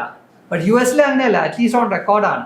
24 ഡാം ഫെയിലിയേഴ്സ് ആനുവലി. അത് മേസൺറി ഡാമും ഇതുപോലെ തന്നെ ഗ്രാവിറ്റി ഡാംസും ആണ്. ഈ കോൺക്രീറ്റ്, റീഇൻഫോഴ്സ് കോൺക്രീറ്റ്. തുംഗഭദ്രയിൽ ഒരു ഷട്ടർ പൊട്ടിയപ്പോ കണ്ടില്ലേ നമ്മള്? ഈ പറയുന്ന ഗ്രാവിറ്റി ഡാംസ് എന്ന് പറയുന്നത് റീഇൻഫോഴ്സ് കോൺക്രീറ്റ് വെച്ച് പണിയുന്ന സാധനമാണ്. അത് എർത്ത് ക്വേക്ക് പ്രൂഫ് എന്നൊക്കെ പറഞ്ഞ് പണിയുന്ന സാധനങ്ങളാണ് പൊട്ടിയിട്ടുള്ളത്. നേച്ചേഴ്സ് ഫ്യൂരി വരുമ്പോൾ ഇതിനൊന്നും താങ്ങാൻ പറ്റില്ല. അപ്പൊ ആ ഹൈറ്റില് 850 അടി ഹൈറ്റില് ഒരു പുതിയ ഡാം എന്ന് പറയുന്ന സൂസൈഡ് ആണ്. ഒരു ജലബോംബ്, അടുത്തൊരു ജലബോംബ് ക്രിയേറ്റ് ചെയ്യുന്ന ഒരു, ഇപ്പോൾ കേരള ഗവൺമെന്റ് ഒക്കെ പറയുന്നത് പുതിയ ഡാം അവിടെ, അത് വട്ടാണ്. It's madness. ബിക്കോസ് ഈ ഹൈറ്റ് കൊണ്ട് ഒരു ജലബോംബ് ഇനിയും ക്രിയേറ്റ് ചെയ്യാണ്. നേച്ചറിന്റെ ഫ്യൂരി. ഒരു എർത്ത് ക്വേക്ക് മര്യാദയ്ക്ക് വന്നാൽ ഒരു പുതിയ ഡാം പോലും താങ്ങില്ല. എത്ര എർത്ത് ക്വേക്ക് പ്രൂഫിങ് പറഞ്ഞാലും പുതിയ ഡാംസ് ഫെയിൽ ചെയ്ത ഹിസ്റ്ററിയിൽ ഞാൻ കാണിച്ചു തരാം എത്ര ഫെയിൽ ചെയ്യുന്നത് ഇതുപോലെ പണിതിട്ട്. അപ്പൊ ഈ ടോട്ടലി ഇത് ഡീകമ്മീഷൻ ചെയ്ത് കളയണമെന്നാണോ? Just decommission. തമിഴ്നാടിന് വെള്ളം കൊടുക്കുക, വെള്ളം താഴോട്ട് ഒഴിക്കാൻ മതിയല്ലോ. അതിപ്പോൾ കക്കയിൽ നിന്ന് പൈപ്പ് ഇട്ട് മറ്റേ ഇതിലേക്ക് കണക്ട് ചെയ്യാം, എക്സിസ്റ്റിംഗ് പൈപ്പിലേക്ക് കണക്ട് ചെയ്യാം, അല്ലെങ്കിൽ ടണൽ വഴി കൊണ്ടുപോവാം. ഇഷ്ടംപോലെ മെത്തേഡ്സ് ഉണ്ട്. 850 അടി ഹൈറ്റിൽ നിന്ന് താഴോട്ട് വെള്ളം എത്തിക്കാൻ വലിയ റോക്കറ്റ് സയൻസ് ഒന്നും ആവശ്യമില്ല. വെള്ളം കൊടുത്തു കഴിഞ്ഞ് അത് ഒഴുകി അടുത്ത കടലിലേക്ക് പോകും. ആ വഴിയിൽ ദൈകംപുട്ട് ഇഷ്ടംപോലെ എവിടെ വേണമെങ്കിലും ഒരു 10-20 JCB എടുത്ത് ദൈകംപുട്ട് എംബാങ്ക്മെന്റ്സ് ഡിഫറെന്റ് സ്റ്റേറ്റിൽ ബാരേജസ് കെട്ടിയാൽ മതി. അല്ലെ വലിയ ഡാം വേണമെങ്കിൽ അത് അവരുടെ ഡിസിഷൻ. പക്ഷെ മണ്ണ് വലിക്കുമെന്നാണല്ലോ പറയണത്. അതായത് നമ്മുടെ നാട്ടിലെ മണ്ണല്ല, അവിടെ എന്താണ് പൂഴിയാണ്. അതിങ്ങനെ എത്ര വെള്ളം വന്നാലും താഴേക്ക് വലിഞ്ഞു പോകുന്ന പറയാം. എല്ലാത്തിനും സൊല്യൂഷൻസ് ഉണ്ടല്ലോ. നമ്മള് ഇതൊക്കെ സാധാരണ കൃഷിക്കാരൻ പോലും ചെയ്യുന്നതാണല്ലോ. വെള്ളം കെട്ടിയൊക്കെ എന്താ നമ്മുടെ നാട്ടിൽ അടിയിൽ ഇത് വെച്ചും എല്ലാം വെള്ളം കെട്ടിയെടുക്കുന്നില്ലേ? എന്തോരം സൊല്യൂഷൻസ് അല്ല നമ്മുടെ നാട്ടിലെ സോയിലല്ല. ഇതിലേക്കൊന്നും പോണ്ട. You are going in the wrong area. ഇത് വി ആർ പ്ലേയിങ് വിത്ത് 1 കോടി ജനത്തിന്റെ ജീവൻ വെച്ച് കളിക്കുമ്പോൾ ടെക്നിക്കൽ ഇഷ്യൂസ് പറയല്ലേ. ഈ ശ്രീധരൻ വെച്ച നിർദ്ദേശം ടണൽ വഴി വെള്ളം കൊണ്ടുപോവുക, 4-5 ചെറിയ ഡാമുകൾ ഉണ്ടാക്കുക, അവിടെ സംഭരിക്കുക എന്നുള്ളതാണ് അദ്ദേഹം. അതിൽ വേറൊരു ക്വസ്റ്റ്യൻ ഉണ്ട്. ഇത് ആരാവശ്യപ്പെട്ടിട്ട് അദ്ദേഹം പറഞ്ഞത്? തമിഴ്നാടാ, കേരള, സെൻട്രൽ ഗവൺമെന്റാ? ഈ സ്ഥലത്ത് പോയി ഈ ശ്രീധരൻ സാറ് പഠിച്ചോ?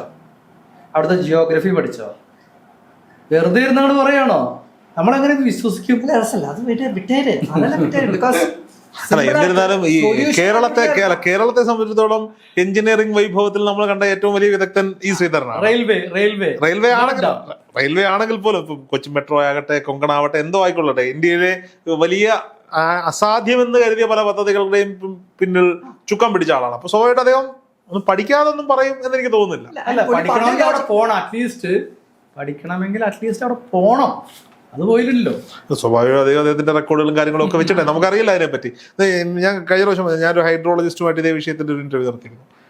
അതിനകത്ത് അദ്ദേഹം കൃത്യമായി പറയുന്നുണ്ട് ഡാം അപകടാവസ്ഥയിലാണ്, ആ ഡാമിന്റെ മുന്നിൽ പുതിയ ഡാം, അദ്ദേഹം നിർദ്ദേശം വെക്കുന്നത് പുതിയ, കാരണം അദ്ദേഹം ഗവൺമെന്റ് സർവീസിൽ ഇരുന്ന ആളാണ്. അപ്പോൾ അദ്ദേഹം പറയുന്നത് പുതിയ ഡാം പണിയണം, പുതിയ ഡാം പണിയണമെങ്കിൽ പോലും 4 വർഷം മുതൽ 5 വർഷം വരെ സമയം അതിന് വേണ്ടി വരും എന്ന് അദ്ദേഹം പറയുമ്പോൾ ഒപ്പം അദ്ദേഹം തന്നെ പറയുന്നു 4-5 തവണ മാവനീർ ഭൂകമ്പ സാധ്യത രേഖപ്പെടുത്തിയ സ്ഥലമാണ് ഡാം നിൽക്കുന്നതെന്ന് അദ്ദേഹം കൂടെ ചേർക്കുമ്പോൾ ഞാൻ ചോദിച്ചു, നിർമ്മാണം നടക്കുന്ന ഘട്ടത്തിൽ നിർമ്മാണം കൊണ്ടുണ്ടാകുന്ന വൈബ്രേഷൻസ് ഉണ്ട്, വെറുതെ ഒന്നും ഒരു ഡാമിന്റെ വാള് പണിഞ്ഞ് പൊക്കാൻ പറ്റില്ല, അതിന് പൈലിംഗ് വേണ്ടി വരും. അത്തരത്തിലുള്ള ആ ഉണ്ടാകുന്ന വൈബ്രേഷൻസ് ഭൂമിയെ കുലുക്കാൻ സാധ്യതയുണ്ട്, അല്ലെങ്കിൽ ആ വൈബ്രേഷൻ കൊണ്ട് തൊട്ടടുത്തിരിക്കുന്ന ഈ പഴയ നിർമ്മാണ പ്രവർത്തനത്തിന് തകരാറ് സംഭവിക്കാം. അപ്പോൾ അദ്ദേഹം പറഞ്ഞത് അതിനുള്ള ടെക്നോളജി നമ്മുടെ നാട്ടിലുണ്ട്, അതിനൊക്കെയുള്ള വൈഭവമുള്ളവരുണ്ട് എന്നാണ് അദ്ദേഹം പറയുന്നത്. അപ്പോൾ ഇവരെല്ലാവരും പറഞ്ഞു വെക്കുന്നത്, ഇപ്പോൾ ഈ ഒരു കൂട്ടം ആളുകൾ ഒഴിച്ച് ബാക്കി എല്ലാവരും പറയുന്നത് പുതിയ ഡാം എന്ന നിർദ്ദേശമാണ് പറയുന്നത്. പുതിയ ഡാം, കേരളത്തിന് പുതിയ ഡാം, തമിഴ്നാട്ടിന് അതിൽ നിന്ന് വെള്ളം. പുതിയ ഡാം ടൈം ഉണ്ടോ പുതിയ ഡാം കെട്ടാൻ? അറിയില്ല, അൺപ്രഡിക്റ്റബിൾ. എങ്ങനെ പ്രഡിക്റ്റ് ചെയ്യാൻ പറ്റും? അപ്പോ ഇത്ര 1 കോടി ജനത്തിന്റെ ജീവൻ വെച്ച് 4-5 കൊല്ലം മിനിമം, 4-5 എന്ന് പറഞ്ഞാൽ 8 കൊല്ലം 10 കൊല്ലം ആവും. ഇപ്പൊ നമ്മുടെ കേരളത്തിൽ ഇതുവരെ പണിത് ഏതെങ്കിലും 1 കൊല്ലം 2 കൊല്ലം കൊണ്ട് ഒരു പാലം പോലും, കൊല്ലത്തെ ബൈപ്പാസ് 10 കൊല്ലം എടുത്തോ? ആണോ ഒരു ഡാമിന്റെ കാര്യം പറയുന്നത്? അപ്പോൾ എനിവേ ഒരു കൺസ്ട്രക്ഷൻ ഇത്രയും വാട്ട് ദ ഗ്യാരണ്ടി ഇത് ഹോൾഡ് ചെയ്യുന്നു? ഒരു ഗ്യാരണ്ടി ഇല്ല. ഇത്രയും വീക്ക് സ്ട്രക്ചർ, ഈ റിസ്ക്, മഴയുടെ നമുക്കറിയാം, ആർക്കും പ്രെഡിക്റ്റ് ചെയ്യാൻ പറ്റില്ല. നമ്മുടെ ക്ലൈമറ്റ് ഹാസ് ചേഞ്ച് ഡ്രാസ്റ്റിക്കലി. എന്ത് വന്നാലും കുറച്ചു കൊല്ലം ഈ ഡീകമ്മീഷനിങ് എന്ന് പറയുന്ന ഒരു വിധി വന്നു എന്നിരിക്കട്ടെ, അത് ഇനി വിധി വരണമെങ്കിൽ എത്ര വർഷം വേണ്ടി വരും? കാരണം ഒരു മര്യാദക്കുള്ള സേഫ്റ്റി ഇൻസ്പെക്ഷൻ നടക്കാൻ 12 കൊല്ലമായിട്ട് സെൻട്രൽ വാട്ടർ കമ്മീഷന്റെ പത്രത്തിൽ വന്ന റിപ്പോർട്ടാണ്. 12 കൊല്ലം അവർ ചെക്ക് ചെയ്തിട്ടില്ല. 12 കൊല്ലം. ഇപ്പൊ ഇന്ത്യയിലെ ഏറ്റവും വലിയ ബോഡി റെസ്പോൺസിബിലിറ്റി ഉണ്ടെന്ന് പറയുന്നു. സെൻട്രൽ എസ് ഫീൽ ടോട്ടലി രാവിലെ 2 ഗവൺമെന്റ് മാത്രം കുറ്റം പറഞ്ഞിട്ടില്ല. ഇടുക്കിയിൽ നിന്ന് 2 പേര് ഇവിടെ വന്നു. ചെറുതോണിയാണ് അവരുടെ സ്ഥലം. അപ്പം ഇങ്ങനെ സംസാരിച്ചുകൊണ്ടിരുന്നപ്പം അവരോട് ചോദിച്ചു, മുല്ലപ്പെരിയാർ പൊട്ടിയാൽ ഞങ്ങൾ മുകളിലായതുകൊണ്ട് ഒന്നും സംഭവിക്കത്തില്ല, പക്ഷേ ആർച്ച് ഡാമിന് എന്തെങ്കിലും സംഭവിച്ചാൽ ഞങ്ങൾക്ക് പ്രശ്നമില്ല. കാരണം എവിടെ പോയാലും ചർച്ചാ വിഷയം ഇതാണ്. നമ്മുടെ ആ വീഡിയോ ഒക്കെ കണ്ടിട്ട് പല ആളുകൾ, ഞാൻ നേരത്തെ പറഞ്ഞു, വിളിച്ച പ്രമുഖന്മാരുടെ പേര് ഞാൻ നേരത്തെ പറയുന്നില്ല ഞാൻ, പല ആളുകളുടെയും മനസ്സിൽ ഈ പേടിയുണ്ട്. പക്ഷെ നമ്മളെ ഭരിക്കുന്ന സർക്കാരുകൾക്ക് മാത്രം എന്തുകൊണ്ട് ഈ ഭയം ഉണ്ടാകുന്നത്? അവര് എറണാകുളത്തല്ലോ താമസിക്കുന്നത്, ട്രിവാൻഡ്രത്തല്ലേ. അപ്പൊ അവരെന്തിനു ഭയക്കണം? എന്നേപോലെ നമ്മുടെ ഈ പ്രതിപക്ഷ നേതാവൊക്കെ ഈ പറവൂരല്ലേ താമസിക്കുന്നത്, ഇദ്ദേഹത്തെയൊക്കെ എഫക്ട് ചെയ്തില്ലേ ഇത്? കണ്ണൂരിലിരിക്കുന്ന പിണറായി വിജയനെ എഫക്ട് ചെയ്തില്ലേലും വി ഡി സതീശനെ എഫക്ട് ചെയ്യുന്ന സാധനമാണല്ലോ. നോക്കൂ, സതീശനോട് കാര്യം പറഞ്ഞ് മനസ്സിലാക്കി കൊടുക്കാം. ഒരു ഇടുക്കി ഡാം എടുക്കുകയാണെങ്കിൽ ഒരു ഡാം ഫെയിലിയർ ഹാൻഡിൽ ചെയ്യാനുള്ള കൺസിഡർ ചെയ്യുന്നത്. അതിന്റെ കാൽക്കുലേഷനിൽ അതിനും ആ ഫോഴ്സ് ഹാൻഡിൽ ചെയ്യാനുള്ള കൺസിഡറേഷൻ ഇല്ല. പിന്നെ ഇടുക്കി ഡാമിന്റെ ഒരു ഇത് കുളമാവാണല്ലോ, അതിലൊരു മഡ് വാൾ ഉണ്ടെന്ന് എപ്പോഴും വിളിച്ചു പറയുന്നത്. ഞാൻ ആ ഡോക്യുമെന്റിൽ അതിന്റെ വീഡിയോ അറ്റാച്ച് ചെയ്തിട്ടുണ്ട്, ആ മഡ് വാളിന്റെ. അത് താങ്ങുമെന്ന് വിചാരിക്കുന്നുണ്ടോ? പിന്നെ ചെറുതോണിയും വീക്കാണ്, അത് ആച്ച് ഡാം അല്ല. ഇടുക്കി മെയിൻ ഡാം മാത്രമേ ആച്ച് ഡാം ഉള്ളൂ. അതുപോലും ഇങ്ങനത്തെ ഒരു ഡാം ഫെയിലിയർ വന്ന ഈ ഫോഴ്സ്, ഒരു 100 മീറ്റർ ഹൈറ്റ് ഡിഫറൻസ് ഉണ്ട് തമ്മി, ആ ഫോഴ്സ് താങ്ങുമെന്ന് എനിക്ക് തോന്നുന്നില്ല. അതിൽ മിനിമം 2-3 ആറ്റം ബോംബിന്റെ 3 അതിന്റെ പൊട്ടൻഷ്യൽ എനർജി നോക്കുകയാണെങ്കിൽ ഐ തിങ്ക് അറൌണ്ട് 180 ആറ്റം ബോംബ്സിന്റെ ഫോഴ്സ് ആണ് റിലീസ് ചെയ്യുന്നത് പൊട്ടൻഷ്യൽ എനർജി ആയിട്ട്. അപ്പോൾ അത് ഞാൻ വേണമെങ്കിൽ ഒരു M ശശിധരനാണെന്നോ ഒരു ചീഫ് എഞ്ചിനീയർ ഒരു സ്റ്റേറ്റ്മെന്റ് ഉണ്ട്. അതൊരു നാരോ ഗോൾജ് വരി ഒരു 15 ഡിഗ്രി ആംഗിളിൽ ആണ് ഒഴുകി താഴ്ത്തു വരുന്നത്. അപ്പോൾ അതിന്റെ ആ force will be very high. അപ്പോൾ സാധാരണഗതിയിൽ ഇങ്ങനത്തെ ഒരു ഫോഴ്സ് ഒന്നും ഒരു ഡാമും താങ്ങാറില്ല. അപ്പോൾ ഇത് പൊട്ടിയാൽ ഇറ്റ്സ് ആക്ച്വലി കംപ്ലീറ്റ് ഈ എറണാകുളം ടോട്ടലി ഔട്ട് എന്നുള്ളത് ഒരു സംശയമില്ല. നമുക്ക് ആകെ പ്രാർത്ഥിക്കാൻ പറ്റുന്ന നൈറ്റിൽ സംഭവിക്കണേ എന്നുള്ളതാണ്. നമുക്ക് അറേബ്യൻ കടലിൽ അറിയില്ല. കാരണം സഫർ ചെയ്യേണ്ട ആവശ്യമില്ല. പകലാണേലും പെട്ടെന്ന് എത്താലോ, പകലാണേലും പെട്ടെന്ന് എത്താലോ. 2 മണിക്കൂർ ഭയങ്കര ടോർച്ചർ അല്ലേ? ഇതിപ്പോ വെള്ളം എത്തിക്കുമ്പോൾ നമ്മൾ അറിയുള്ളൂ 2 മണിക്കൂറിൽ എത്തും ഇവിടെ. അങ്ങനെ 2 മണിക്കൂർ നമുക്ക് വെറുതെ ടെൻഷൻ അടിക്കേണ്ട ആവശ്യമില്ല. ആളുകൾ സ്ഥലമൊക്കെ നോക്കുക. ചെയ്യാൻ പറ്റില്ല. ഞാൻ ഇവിടെ ഓഫീസിൽ ഒരു ചർച്ച ഉണ്ടായിരുന്നു, ഇത് പൊട്ടി നമ്മൾ എവിടെ പോയിരിക്കും, ലുലു മാളിൽ പോയിരുന്നാൽ മതി എന്നാണ് പിള്ളേർ തീരുമാനിച്ചേക്കുന്നത്. ഞാനൊരു 10 നില കെട്ടിടത്തിലാണ് താമസിക്കുന്നത്. അതെന്താ സേഫ്റ്റി, അത് ഇടിഞ്ഞു പോവില്ലേ? നമ്മള് ഇപ്പോ ഇത് നെറ്റുണ്ടല്ലോ, ലിബിയയിലൊക്കെ ഡാം പൊട്ടിയപ്പോൾ നോക്കിയാൽ മതി. ആ എൻ്റയർ ഏരിയ ഹൈറൈസ് ബിൽഡിങ്സ് എല്ലാം ഒന്ന് ട്രേസ് പോലും ഇല്ല, എല്ലാം ഇടിഞ്ഞു പോയി, എല്ലാം കൊണ്ടുപോയി. ആ വഴിയിലൊന്നും ഉണ്ടാവില്ല. 2 TMC വെള്ളമുള്ളൂ കേട്ടോ. അത് 2 TMC, ഇവിടെ 120 TMC ആ വ്യത്യാസമുണ്ട്. എല്ലാം കൂടി പൊട്ടി വരുമ്പോൾ എല്ലാം കൂടെ പൊട്ടി വരുമ്പോൾ 120 TMC ആണ്.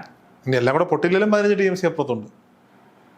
അല്ല, എല്ലാം കൂടെ പൊട്ടാതിരിക്കാൻ ഒരു സാധ്യതയില്ല. സമാധാനത്തിന് വേണ്ടി പറഞ്ഞോട്ടെ. ചില കാര്യങ്ങൾ സേഫ്റ്റി എന്ന് പറഞ്ഞാൽ പ്രിവെന്റീവ് ആക്ഷനിൽ മാത്രമേ സേഫ്റ്റി ഉള്ളൂ. നമ്മൾ ആക്ഷൻ ഇൻ ടൈം മാത്രമേ ഉള്ളൂ സൊല്യൂഷൻ. അല്ലാതെ അത് കഴിഞ്ഞിട്ടുള്ള റിപ്പയർ വർക്ക് ആലോചിച്ചിട്ട് ഒരു കാര്യമില്ല. അത് കഴിഞ്ഞ് റിപ്പയർ ഇല്ല, റീബിൽഡിങ് മാത്രമേ ഉള്ളൂ. തരിശു ഭൂമി ഫ്രഷ് ആയിട്ട് പണിയാം, അതത്രേ കൊല്ലം എടുക്കും. ഞാൻ ചോദിച്ചു വന്നത്, ഇത് ഡീകമ്മീഷൻ ചെയ്യാൻ സുപ്രീം കോടതി വിധിച്ചു വന്നിരിക്കട്ടെ, ഡീകമ്മീഷൻ ചെയ്യാനാണെങ്കിലും അതിന് അതിൻ്റെതായ പ്രൊസീജിയർ വൈസ് കാര്യങ്ങളുണ്ട്. സ്വാഭാവികമായിട്ടും നമ്മൾ വ്യാകുലപ്പെടണ്ടല്ലോ, എക്സ്പേർട്സ് ചെയ്തോളൂലേ, നമ്മൾ പറഞ്ഞു കൊടുക്കണം. ഇപ്പൊ തന്നെ ഈ സൊല്യൂഷൻസ് പറഞ്ഞു കൊടുക്കേണ്ട കാര്യം നമ്മൾക്ക് ഇല്ല. റെസ്പെക്റ്റീവ് ഗവൺമെന്റ്സ്, അതായത് government of India, government of Tamil Nadu, government of Kerala, അവർ കൂടി ആലോചിച്ച് ഏത് സൊല്യൂഷൻ ആണെന്ന് തീരുമാനിച്ചോളൂല്ലേ. നമ്മൾ ടണലുണ്ടാക്കി കൊടുക്ക്, ഡാം പണിക്ക്, ഇങ്ങനെയൊക്കെ പറയേണ്ട കാര്യമായിട്ട് നമുക്കിത് ഡീകമ്മീഷൻ ചെയ്യണം, അത്രയും. തമിഴ്നാട്ടിൽ വെള്ളം വേണം, വെള്ളം അങ്ങോട്ട് എത്തിക്കണം. അപ്പോൾ വെള്ളം കണ്ടിന്യൂസ് ആയിട്ട് അങ്ങോട്ട് വിട്ടുകൊണ്ടിരുന്നാൽ നോക്കുമ്പോൾ തമിഴ്നാടിന് വെള്ളം കൊടുക്കേണ്ടത് അവരുടെ ബാധ്യത, നമ്മുടെ ബാധ്യതയല്ല. അതാണ് അവര് തിരുവനന്തപുരത്ത് ഒന്ന് പറയണം, നമ്മൾ ഡീകമ്മീഷൻ ഓർഡർ വരട്ടെ. പിന്നെ അവരുടെ പന്ത് അവിടെയാ, മനസ്സിലായ? അവരെ തീരുമാനിക്കേണ്ടേ എങ്ങനെ ഞങ്ങൾക്ക് വെള്ളം കിട്ടും എന്നുള്ളത്. തിരുവനന്തപുരത്ത് വന്ന് എല്ലാ ഗവൺമെന്റും കൂടി ആലോചിച്ച് തീരുമാനിച്ച് ഡാമെങ്കിൽ ഡാം, അല്ലെങ്കിൽ ടണലെങ്കിൽ ടണല്, അല്ലെങ്കിൽ ഇപ്പൊ ഏറ്റവും ലേറ്റസ്റ്റ് വന്ന ടെക്നോളജി വേമ്പനാട്ട് കായലിൽ നിന്ന് കർവേച്ചർ, നദിയിലും കർവേച്ചർ ഉണ്ടെന്നുള്ള തിയറിയാണ്. അങ്ങനെ വരുമ്പോൾ കുട്ടനാട്, ആലപ്പുഴ ഡിസ്ട്രിക്റ്റ് തന്നെ എങ്ങനെ വലിയ തോതിൽ രക്ഷപ്പെടും. അപ്പൊ അതാണ് ഇപ്പൊ എനിക്ക് ഏറ്റവും ഓരോ ദിവസം ചെല്ലുന്നതോറും ഓരോ കാര്യങ്ങൾ പുതുതായിട്ട് വന്നുകൊണ്ടിരിക്കുകയാണ്. ഞാൻ കക്കി ഡാമിൽ നിന്ന് കൊടുക്കാന്ന് പറഞ്ഞത് നിലനിൽക്കുന്നുണ്ട്. കക്കി ഡാമിൽ നിന്ന് 52 കിലോമീറ്റർ പൈപ്പ് വലിച്ച മുല്ലപ്പെരിയാർ പേൻസ്റ്റോക്ക് പൈപ്പിലേക്ക് ഇടിപ്പിക്കാം. അതിലും നല്ലതാണ് ഈ വേമ്പനാട്ട് കായലിൽ നിന്ന് വെള്ളം തിരിച്ചു ഒഴുക്കാൻ സാധിക്കാം. ആ ആലപ്പുഴ ഡിസ്ട്രിക്റ്റ് തന്നെ രക്ഷപ്പെടത്തില്ലേ? നമുക്ക് പുതിയ കരാറ് വരും, പൈസയും ചോദിക്കാം. ഈ വെള്ളം അങ്ങോട്ട് കൊടുക്കണതിന് പൈസയും ചോദിക്കാം. പൈസ വേണ്ട, ഞങ്ങളുടെ ജീവൻ നമുക്ക് പൈസ വേണ്ട. വാട്ടർ ലെവൽ കുറയ്ക്കാൻ ഇഷ്ടംപോലെ ഉണ്ട്. അല്ല, ഞാൻ ചോദിക്കട്ടെ, ഇപ്പൊ ഈ വയനാട് ദുരന്തത്തിന്റെ പിന്നാലെ ലോക്സഭയിൽ വലിയ ഘോര പ്രസംഗങ്ങൾ നമ്മൾ കണ്ടു. വാട്ടർ ബോംബ് അവിടെ ഇരിക്കുന്നു എന്നൊക്കെ പറഞ്ഞ് ഇടുക്കി MP നല്ല കാര്യമാണ്, അദ്ദേഹം അത് അവതരിപ്പിച്ചു എന്ന് പറയുന്നത്. എന്നിട്ട് എന്ത് ചെയ്തു? അതിനുശേഷം ഇതൊന്നും കേൾക്കുന്നില്ല. അങ്ങനെ അദ്ദേഹം വയനാട് ട്രാജഡിയെ കുറിച്ച് ലോക്സഭയിൽ, അല്ല വയനാട് ട്രാജഡിക്കല്ല, വയനാട് ട്രാജഡിക്ക് ശേഷം ഡീൻ കുര്യാക്കോസ് അവിടെ പ്രസംഗിച്ചപ്പോൾ മുല്ലപ്പെരിയാർ വിഷയം എടുത്തുയർത്തിയിരുന്നു. എനിക്ക് ഒരു കാര്യം മനസ്സിലാക്കണം, ഈ വയനാട് ട്രാജഡിയെ കുറിച്ച് ഒരു MP പാർലമെന്റിൽ സംസാരിച്ചിട്ടുണ്ട്. രാംജി ഗൗതം എന്ന് പറയുന്ന ഒരു MP. നമ്മൾ ആലോചിച്ച് നോക്കൂ, ഇവിടെ 20 MP ഈ വയനാട് ട്രാജഡിയെ കുറിച്ച് ലോക്സഭയിൽ സംസാരിച്ചിട്ടില്ല. അത് UP നിന്നുള്ള ഒരു MP വേണ്ടി വന്നു. ആലോചിച്ച് നോക്ക്, അവർക്ക് നമ്മുടെ കാര്യത്തിൽ കൺസേൺ ഉണ്ട്. അല്ല, അപ്പൊ ഞാൻ ചോദിച്ചതാണ്, ഇപ്പം ഇടുക്കി MP ഡീൻ കുര്യാക്കോസ് അന്ന് പ്രസംഗിച്ചു, പിന്നീട് ഇവരുടെ ഭാഗത്തുനിന്ന് യാതൊരു വിധമായ കാര്യങ്ങളും കാണുന്നില്ല. ഇപ്പൊ പ്രതിപക്ഷത്തിന്, ഇപ്പൊ ഭരണപക്ഷത്തെ ഞാൻ കുറ്റം പറയാതിരിക്കാൻ നിവൃത്തിയില്ല, പക്ഷെ അത് നമ്മളവിടെ മാറ്റിവെക്കുക. അവർക്ക് അവരുടേതായ രാഷ്ട്രീയം ഉണ്ടാവും. ഇപ്പൊ അധികാരത്തിന് വേണ്ടിയത്തെ ഇത്രയും ഈ 4-5 ജില്ലയിൽ കിടക്കുന്നവരുടെ പ്രശ്നമാണ്. ഈ പ്രശ്നം ഏറ്റെടുക്കാനുള്ള ധാർമ്മികത പ്രതിപക്ഷം കാണിക്കണ്ടേ? നമ്മൾ ഇത്രയും കൊല്ലത്ത് നോക്കുവാണെങ്കിൽ നമുക്ക് പൊളിറ്റീഷ്യൻസിന്, കേരള പൊളിറ്റീഷ്യൻ ഏത് കളറാണെന്ന് നോക്കണ്ട, യാതൊരു ആക്ഷനും കിട്ടുന്ന ഒരു പ്രതീക്ഷയില്ല. പോസിറ്റീവായിട്ടുള്ള ഒരു ആക്ഷനും എടുത്തിട്ടില്ല. എല്ലാവരും പുതിയ ഡാമാണ് ഡിമാൻഡ് ചെയ്യുന്നത്, which is an impossible concept. അത് നടക്കില്ല. As per Rio declaration environment ക്ലിയറൻസും ഇതെല്ലാം കിട്ടില്ല. പിന്നെ ഈ ഹൈറ്റിൽ കൊണ്ട് ഇനിയും പണിയുന്നത് വളരെ സേഫ്റ്റി റിസ്ക് ആണ്. ആൻഡ് ഇറ്റ് ടേക്സ് മിനിമം 4 എന്ന് പറഞ്ഞാൽ 8 എന്ന് വെച്ചോ, 4 to 8 years എന്ന് വെച്ചോ. അപ്പൊ അത്രയും സമയം ഈ ഡാം അതെ, ബിക്കോസ് ഇതിലെല്ലാം പല ഇതുണ്ടല്ലോ, റോഡ് ബ്ലോക്സും അഴിമതിയും എല്ലാം ഉണ്ടാവും. അപ്പോൾ അത് ഇതിൻ്റെ ഇത് നോക്കുമ്പോൾ അതൊരു സൊല്യൂഷൻ അല്ല. അപ്പോൾ ആരും ഡീകമ്മീഷൻ്റെ കാര്യം ഒരു വാക്ക് പോലും പറ്റിയിട്ടില്ല. സോ ഇവിടെ ഹോപ്പൊന്നുമില്ല. The only hope you have is dam safety act implement ചെയ്ത് central government will take some action ഇത് ഡീകമ്മീഷൻ ചെയ്യാൻ കൊണ്ടുവരും. ആൻഡ് മേ ബി സുപ്രീം കോടതി നമ്മുടെ റസൽ ജോയ്, ജോസഫ് നെടുമ്പാറ പലരും ഇൻഡിപെൻഡൻ്റ് ആയിട്ട് പോലും ഇൻവോൾവ് ചെയ്യുന്നുണ്ടല്ലോ. അവരിലൂടെ ഒരു സൊല്യൂഷൻ സുപ്രീം കോടതി കനിഞ്ഞാൽ ചിലപ്പോൾ അങ്ങനെ വരാം. അത് വൺ ഹോപ്പ്. അല്ലെങ്കിൽ സെൻട്രൽ ഗവൺമെൻറ് നരേന്ദ്രമോദി നേരിട്ട് അത് ഏറ്റെടുക്കണം. ഡാം സേഫ്റ്റി ആക്ട് ഇംപ്ലിമെൻറ്റ് ചെയ്യണം. ഇത് should be thing he should realise that ഒരുപാട് ജനത്തിൻ്റെ ഇതാണ്, രാഷ്ട്രീയമല്ല വലുത്. ഇറ്റ് ഇസ് ഇമ്മീഡിയറ്റ് സൊല്യൂഷനാണ്, വേണ്ടി ഇമ്മീഡിയറ്റ് ആക്ഷനാണ്. അപ്പോൾ പുള്ളിയുടെ ചെവിയിലേക്ക് ഇതിൻ്റെ സീരിയസ്നെസ് എത്തണം. ഈവൻ ഇത് ഈ ഇൻ്റർവ്യൂ അതിനെ ഹെൽപ്പ് ചെയ്യണം. ദാറ്റ് ഇസ് ഇത് ഇത്രയും വീക്കാണ് കണ്ടീഷൻ. ഇത് സീരിയസ് റിസ്ക് ടു പീപ്പിൾ. ഇത് വെച്ച് കളിച്ചുകൊണ്ട് എന്ത് രാഷ്ട്രീയത്തിന് പേരാണ് വെച്ച് കളിച്ചുകൊണ്ടിരിക്കാൻ പാടില്ല. ഒരു നേതാവ് എന്ന് പറഞ്ഞാൽ അതാണ് ഡിസിഷൻ മേക്കിംഗ് ആണ് ഇമ്പോർട്ടൻറ്റ്. എന്നാലേ നേതാവ് എന്ന് വിളിക്കാൻ പറ്റുള്ളൂ. ഇല്ലെങ്കിൽ അയക്കത്തെ നരേന്ദ്രമോദി ടോട്ടൽ വേസ്റ്റ് ഞാൻ പറയുള്ളൂ, ലൈക്ക് പിണറായി വിജയൻ. അല്ലാതെന്താ പറയാ, എല്ലാം ടോട്ടൽ വേസ്റ്റിനെ പിടിച്ച് മോളിൽ കയറ്റി വെക്കണം. Somebody has to take a decision. ഇത്രയും പേരുടെ ജനത്തിന്റെ ലൈഫ് വെച്ചാണ് കളിക്കുന്നത്. That is the point. Simple. അപ്പൊ ഞാൻ ആരുടെ മുഖത്ത് നോക്കിയത് പറയാൻ റെഡിയാണ്. ചീഫ് മിനിസ്റ്ററിന്റെ മുഖത്താണെങ്കിലും പി എമ്മിന്റെ മുഖത്താണെങ്കിലും നോക്കി പറയാൻ I am ready. Or this should reach there. PM ഈ ഡോക്യുമെന്റ്സ് ഒക്കെ അയച്ചോ? PM ഞാൻ PMO പോർട്ടലിൽ കയറി ഞാൻ രജിസ്റ്റർ ചെയ്തു. ഒരു മാസം കഴിഞ്ഞ് റിപ്ലൈ വന്നത് അത് റീഡയറക്ട് ചെയ്ത് ട്രിവാൻഡ്രത്തേക്ക് റീഡയറക്ട് ചെയ്തേക്കാം. CMന്റെ ഓഫീസിലെ കമ്പ്യൂട്ടർ സെല്ലിൽ ഒരു ഓർഡർ നമ്പർ വെച്ചുകൊണ്ട്. അപ്പോൾ കംപ്ലീറ്റ് റെഡ് ടേപ്പ് ആണ്. അങ്ങോട്ടേക്ക് വിളിച്ചോളാൻ പറഞ്ഞു. നേരിട്ട് ഒരു ഇമെയിൽ ഐ ഡി ഉണ്ടെങ്കിൽ ഞാൻ അയച്ചു കൊടുത്തേനെ. അങ്ങോട്ടേക്ക് വിളിച്ചോളാൻ പറഞ്ഞു. ഒരു ഇമെയിൽ ഐ ഡി നേരിട്ട് കിട്ടുവാണെങ്കിൽ നമ്മുടെ തസ്മൈ ഗുരുജി ആർക്കെങ്കിലും ഉണ്ടെങ്കിൽ ആ ഇമെയിൽ എനിക്ക് തരുവാണെങ്കിൽ definitely I will send him the document നാളെ തന്നെ. പുള്ളിയും എനിക്ക് തോന്നുന്നു ഈ വെബ് പോർട്ടലിലാണ് കംപ്ലൈന്റ് ചെയ്യുന്നത്. പുള്ളിക്ക് റെസ്പോൺസ് കിട്ടുന്നുണ്ടെന്ന് പോയി നേരിട്ട് ഒരു കോപ്പി എടുത്ത് കൊടുക്കാൻ റെഡിയാണ്. To explain to him the situation. ഇത് മനസ്സിലായി. ഇതെല്ലാം അറിയാം, പ്രൈം മിനിസ്റ്റർക്ക് അറിയാം. റസൽ അറിയാനുള്ള സാധ്യത ഇല്ല, വളരെ കുറവാണ്. ബിക്കോസ് ഇത് ഡീറ്റെയിൽ ആയിട്ട് പഠിച്ച ഒരാൾക്ക് അതിന്റെ ശരിക്കുള്ള ഇംപ്ലിക്കേഷൻ മനസ്സിലാവുള്ളൂ. പല ഒപ്പീനിയൻസും കിട്ടും. ഒരു 100 ആൾ ഒരു 5 ആളോട് സംസാരിച്ചാൽ പല ഒപ്പീനിയൻസും കിട്ടും. ഡീറ്റെയിൽ ആയിട്ട് പഠിച്ച ഒരാൾക്കേ ശരിക്കും ആ കൺവിഷൻ വരുള്ളൂ ഇതിന്റെ എത്ര സേഫ്റ്റി റിസ്ക് ഉണ്ടെന്നുള്ളത്. റസൽ ഇപ്പോൾ കുറേ ഇതിൽ ഇൻവോൾവ് ചെയ്ത് പഠിച്ചു. So you have the conviction. സാധാരണ ജനത്തിന് ഒരിക്കലും ആ കൺവിഷൻ വരില്ല. നമ്മളൊരു 10 പേരോട് സംസാരിച്ചു നോക്കി അറിയാമല്ലോ. ഇപ്പോൾ ഒരു പ്രധാനമന്ത്രി എന്ന് പറയുമ്പോൾ ഈസ് ഗെറ്റിംഗ് സോ മെനി ഇഷ്യൂസിൽ ഇൻവോൾവ് ആണ്. അപ്പോൾ ഇതിന് എത്ര ടൈം കൊടുത്തിട്ടാവും. അപ്പോൾ ഒരിക്കലും ആ ശരിക്കുള്ള സീരിയസ്നെസ് പുള്ളിക്ക് എത്തിക്കാനില്ല. അതിന് സെൻട്രൽ ഇന്റലിജൻസ് ഒക്കെ ഉണ്ട്. അവര് നിരന്തരം വീക്ഷിച്ചുകൊണ്ടിരിക്കുന്നുണ്ട്. റിപ്പോർട്ട് അവിടെ ചെല്ലുന്നു, ഞാൻ മനസ്സിലാക്കുന്നു. ഉറപ്പായിട്ടും കൃത്യമായിട്ട് അദ്ദേഹത്തിന് അറിവില്ലായ്മയൊന്നും ഉണ്ടാകില്ല. കൃത്യമായ റിപ്പോർട്ടുകൾ അവിടെ എത്തുന്നുണ്ട് എന്ന് തന്നെയാണ് നമ്മളും വിശ്വസിക്കാൻ ആഗ്രഹിക്കുന്നത്. പക്ഷേ അഗൈൻ ഇപ്പോൾ ഞാനൊരു 10-50 യൂട്യൂബ് വീഡിയോയിലും പിന്നെ കണ്ടിട്ടുണ്ടാവും ഈ വിഷയത്തിൽ. ന്യൂസ് പേപ്പർ റിപ്പോർട്ട്സ് ഇതുവരെ ഉള്ള എല്ലാം ഞാൻ ചെക്ക് ചെയ്യാറുണ്ട്. ഇതിൻ്റെ ശരിക്കുള്ള സീരിയസ്നെസ് ആരും ചെയ്തിട്ടില്ല. നമ്മൾ കോളേജിൽ പഠിക്കുന്ന കാലം തൊട്ട് അല്ലെങ്കിൽ സ്കൂളിൽ പഠിക്കുന്ന കാലം തൊട്ട് കേൾക്കുന്നു മുല്ലപ്പെരിയാർ ഇപ്പൊ പൊട്ടും. എന്തോ ഭാഗ്യത്തിന് ഇത് പൊട്ടാതിരിക്കുന്നു. മറ്റേ തസ്മൈ ഗുരുജിയുടെ ശിഷ്യന്മാര് ഡേറ്റ് ഒക്കെ പ്രഖ്യാപിച്ചിരുന്നു. അതിന്റെ പേര് കുറെ പേര് നമ്മളെ തെറി വിളിച്ചപ്പോൾ ഞാൻ അവരോട് ചോദിച്ചതാ, നിങ്ങൾക്ക് ഇത് പൊട്ടണമായിരുന്നു? അല്ല, ഗുരു ചിലപ്പോ മെഡിറ്റേഷനിലൂടെ തടഞ്ഞു നിർത്തി കാണും. അല്ല, 12-ാം തീയതി പൊട്ടുമെങ്കിലും തടയണമെന്ന് പ്രാർത്ഥിച്ചു കാണും. അല്ലെ, അദ്ദേഹം പറയുന്നത് അദ്ദേഹം ഇത് പറയുമ്പോഴും അവര് പൊട്ടണമെന്ന് ഒരിക്കലും അവരും ആഗ്രഹിക്കുന്നില്ല. അവരും ആലുവയിലൊക്കെ താമസിച്ചുകൊണ്ടിരിക്കുന്ന ആളുകളൊക്കെ അല്ലേ. അപ്പോൾ സ്വാഭാവികമായിട്ടും അവർ കണ്ടു. അപ്പൊ എന്തായാലും ഒരു കൂട്ടം ആളുകളുടെ വിശ്വാസമാണ്. അത് നമ്മളോട് പറയാണ്. ഇനി ഇത് ധർമ്മസങ്കടത്തിലാവുന്ന ആരാ? നമ്മളാ. കാര്യം എന്താ, ഇത് ടെലികാസ്റ്റ് ചെയ്യണോ ചെയ്യണ്ടയോ എന്നൊരു ചോദ്യം വരും. ഒരുപാട് പേരുണ്ട്, നിങ്ങൾ എന്തിന് ടെലികാസ്റ്റ് ചെയ്തു? ഇതിന് ഞാൻ ചെയ്യാതിരുന്നിരിക്കട്ടെ, ഈ ഡേറ്റിൽ ഇത് സംഭവിച്ചാ അത് കാണിക്കുന്നൊരു വലിയ ചതിവല്ലേ. ആ വീഡിയോ കണ്ടിട്ട് ഒരുപാട് പേര് അച്ഛനെയും അമ്മയൊക്കെ മാറ്റി താമസിപ്പിച്ചു. 12-ാം തീയതി എന്നിട്ട് വിളിക്കുകയാണ്, ഞങ്ങൾക്ക് പൈസ നഷ്ടം വന്നു. ഞാൻ പറഞ്ഞു, ചേട്ടാ വണ്ടിക്കൂലിയല്ലേ നഷ്ടം വന്നുള്ളൂ, വീട് മൊത്തത്തോടെ തന്നെ കിടക്കുകയല്ലേ, പോയിട്ടില്ലല്ലോ. അതുകൊണ്ട് ദൈവത്തോട് പ്രാർത്ഥിക്കും. അല്ലാതെ നമുക്കിപ്പോൾ എന്താ ചെയ്യുന്നത്? രാഷ്ട്രീയക്കാരെ വിശ്വസിക്കാനോ ഭരണകൂടത്തെ വിശ്വസിക്കാനോ നമ്മളെ കൊണ്ട് പറ്റുന്നില്ല. നിങ്ങൾ വിശ്വസിക്കുന്ന ദൈവത്തെ നിങ്ങൾ പ്രാർത്ഥിക്കൂ എന്ന് പറയുമ്പോഴാണ് ഗുരുജി വീണ്ടും ചോദിക്കുന്നത്, ഞാൻ മറ്റൊരു ശിഷ്യന്റെ മറ്റൊരു പ്രവചനം ഇവിടെ കിടപ്പുണ്ട്, 59 ദിവസമേ ആയിട്ടുള്ളൂ, 100 ദിവസമാണ് പുള്ളി പറഞ്ഞേക്കുന്നത്. അപ്പോൾ എനിവേ എന്തോ ഈ പ്രവചനം എല്ലാം മാറ്റി വെച്ചാലും ഇപ്പൊ നോസ്ട്രഡാമസിന്റെ പ്രവചനം ഉണ്ടല്ലോ അത്രയും വർഷം മുമ്പ്. അത് വളരെ ക്ലിയർ ആയിട്ട് 2 മലകള് ഫൈറ്റ് ചെയ്യുന്നു, അവസാനം തരുന്നാണ് പറയുന്നത്. അത് കുറവൻ കുറത്തെയും മലയാന്നാ തോന്നുന്നത് ആ വായിച്ചാല്. അതിലേക്കൊന്നും പോകേണ്ട ആവശ്യമില്ല. ഇത്രയും ഒരു വീക്ക് സ്ട്രക്ചർ, മഴക്കാലമാണ് വരുന്നത്, ക്ലൈമറ്റ് ചേഞ്ച് ലാസ്റ്റ് ഒരു കഴിഞ്ഞ ഒരു 5 കൊല്ലം വെച്ച് നോക്കുകയാണെങ്കിൽ വേൾഡ് വൈഡ്, ഇവിടെ മാത്രമല്ല world wide, if sudden cloud burst പെട്ടെന്നുള്ള മഴ ഇതെല്ലാം ഹൈ ആണ്. ഇത് ഹ്യൂജ് റിസർവർ ഏരിയ ആണ്. ഇവിടെ നല്ലൊരു മഴ വരുമ്പോൾ വാട്ടർ ലെവൽ ഇതിന്റെ ഔട്ട്ലെറ്റ് 13 ഷട്ടർ ഓപ്പൺ ചെയ്ത് വെച്ചാൽ പോലും വാട്ടർ ലെവൽ കൂടും. അത് തടയാൻ പറ്റില്ല നമുക്ക്.